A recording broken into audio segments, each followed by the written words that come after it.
Hello everyone, আজকে দেখো এমন একটা হেয়ার আমার কাছে এসে পৌঁছেছে যার বড় বড় দুটো জটা। ও আমার কাছে এসেছিলো একটা অ্যাডভান্স হেয়ার কাটিং করবে বলে। আমি তো ভেবেই পাচ্ছিলাম না যে ওকে কী করে এই চুলটার মধ্যে আমি ওকে হেয়ার কাটিং দেবো। ও মনে হয় 7 থেকে 10 দিন আঁচড়াতেই পারেনি চুলটা, বা আঁচড়ায়নি হয়তো, দিয়ে পুরো জটা হয়ে গেছে, দুটো বড় বড় জটা।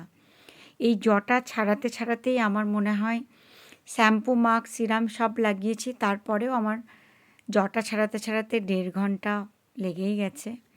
তারপর আমি ওকে একটা অ্যাডভান্স কাটিং দিয়েছি। তো কাটিংটা তোমাদের পরে দেখাচ্ছি ভিডিওতে, তোমরা দেখতেই পাবে কেমন হয়েছে জানিও। তার আগে বলবো যে যাদের মাথায় হেয়ার আছে তারা একটু প্লিজ তোমরা হেয়ারটাকে কেয়ার করো।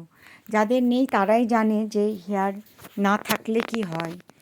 আমি অবশ্যই বলবো যাদের এত সুন্দর হেয়ার তারা একটু অবশ্যই হেয়ারটাকে কেয়ার করো। দেখো, শ্যাম্পু সিরাম মাস্ক তো অবশ্যই লাগিও। আর অনেক কষ্টে আমি আমার লাইফের ফার্স্ট এরকম চুল এসেছিলো, যে একটা টিনেজার মেয়ে যার চুলটা এরকম হয়ে গেছে।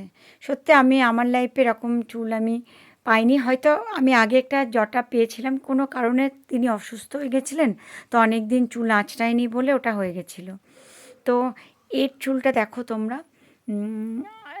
এটা আমার, তারপরে আমি ওই জটাটাকে ছাড়িয়ে অনেক কষ্টে অনেক খেটেছি ওর চুলে, তারপরে আমি এই হেয়ার স্টাইলটা ওকে দিয়েছি। তো তোমরা জানিও হেয়ার স্টাইলটা কেমন হয়েছে বা হেয়ার কাটিংটা কেমন হয়েছে। তো আমার কাছে সবার কাছে একটাই রিকোয়েস্ট, যেন চুলের একটু কেয়ার নিও। তোমাদের চুল আছে বলে না তোমরা কেয়ার নিও না, এরকম করো না। কেননা যাদের নেই তারাই বোঝে যে চুল না থাকলে কি প্রবলেম হয় বা চুল উঠে গেলে। চলো টাটা বাই, সবাই ভালো থেকো।